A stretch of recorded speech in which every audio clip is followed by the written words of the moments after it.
Hello কাছের মানুষজন, কেমন আছেন সবাই? কেমন যাচ্ছে আপনাদের দিনকাল? চলুন আজকে বানিয়ে ফেলি প্রন টেম্পুরা। এই যে বেটারটা বানিয়ে নিচ্ছি।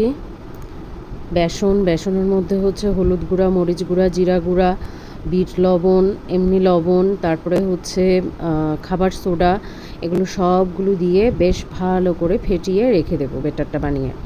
আমি ফ্রিজের নর্মাল চেম্বারে রেখে দেই। অল্প অল্প পানি দিয়ে হচ্ছে যে মিশিয়ে নেব, যাতে করে কোনো লাম্পস না থাকে, একদম সুন্দর মতন স্মুথ একটা বেটার হয়। পরে আমি একটু লবণ অ্যাড করলাম, মনে হলো যে লবণ একটু কম হয়েছে। এবার ভালো করে ফেটিয়ে নিয়ে এরকম একটা থিকনেস থাকবে।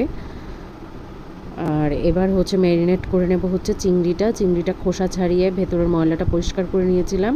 এখানে আদা, রসুন, পেঁয়াজ বাটা, তারপর হচ্ছে সামান্য লবণ আর লেবুর রস দিয়ে হচ্ছে ম্যারিনেট করে রেখে দেবো।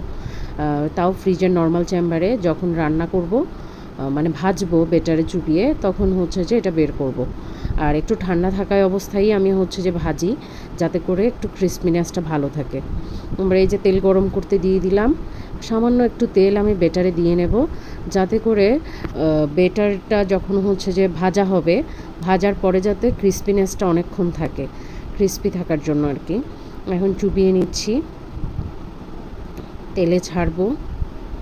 এটা যে এত টেস্টি হয়, মারাত্মক লেভেলের টেস্টি। কিন্তু যাদের অ্যালার্জি আছে তারা হচ্ছে সতর্ক থাকবেন খাওয়ার ব্যাপারে, একটার বেশি খাবেন না। তো আমার সাধারণত অ্যালার্জি নেই, কিন্তু তারপরেও আমি 3-4টা হচ্ছে যে ক্রেভিংসের জন্য খেয়ে নিয়েছিলাম।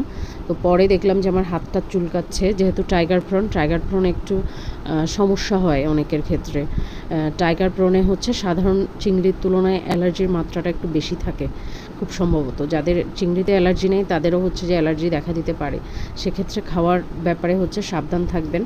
এটা এত কুড়মুড়ে, এত ক্রিস্পি, অনেক মজা। আমি রান্না কিংবা শ্যুট করার সময় তখন আমার ছেলে বঙ্কুসোনা কী করে সেটা অনেকেই জানতে চান। দেখুন সে কী করে, আসুন আপনাদেরকেও দেখাই কী করে সে, কত কাজ যে তার আছে। 2 বছর 1 মাস বয়সে আমার বাচ্চার অ্যাচিভমেন্ট হচ্ছে এই পেঁয়াজটা সে ছুলেছে নিজে নিজে বসে বসে। তো বোঝা যাচ্ছে যে ভবিষ্যতে আসলে আমার কোনো আর দুঃখ নাই, কষ্ট নাই। আমার ছেলে সব গুছাই দিবে। সে হচ্ছে যে ওখান থেকে নিয়ে পেঁয়াজগুলা সবগুলোর খোসাগুলা হচ্ছে যে ওই যে নিচে ফেলছে, একটা থেকে এখন আরেকটাতে ঢালা হচ্ছে। মানে সে প্রচণ্ড কাজুনি সোনা, এটা হচ্ছে আমার কাজুনি সোনা, সব কাজ করে ফেলে। এই যে ডেডিকেশন লেভেল, মজা মজা। গুড বলো বাবা। বঙ্কুসোনা তো স্বাদের জন্য কথাই বলতে পারছিল না। আপনারাও বাড়িতে বানিয়ে বেশ ভালো লাগবে।